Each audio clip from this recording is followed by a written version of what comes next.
আমি ডোনা। তো আমার হাতে এই লাড্ডু গোপাল দেখে তোমরা হয়তো বুঝতেই পেরে গেছো যে আমি আজকে কোথায় এসেছি। হ্যাঁ, আমি এসেছি লাড্ডু গোপাল সিঙ্গার কুঞ্জে, কারণ দিদি এনেছিল অনেক মিষ্টি মিষ্টি লাড্ডু গোপাল, সাথে লাড্ডু গোপালের অনেক রকমের জিনিস। এই কথা শুনে তো আমি ঝটপট চলে আসি লাড্ডু গোপালদের সঙ্গে দেখা করতে। আমার কোলে যে এই মিষ্টি লাড্ডু গোপালকে দেখতে পাচ্ছ, এই লাড্ডু গোপালটাও কিন্তু নতুন এসেছে।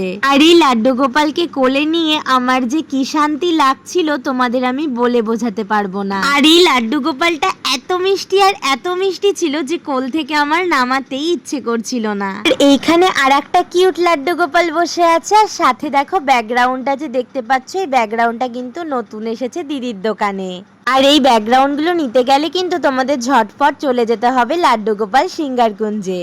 আরো এসেছে কিউট কিউট আর সুন্দর সুন্দর এইরকম বাজরাংবালি, যেগুলো দেখে মনটা যেন মুগ্ধ হয়ে যাচ্ছিল। মায়াবী চোখ, চোখের দিকে তাকালে জানি পলক পড়তেই চায় না। আর দেরি করো না, ঝটপট যাও আর লাড্ডু গোপাল থেকে ঘুরে এসো।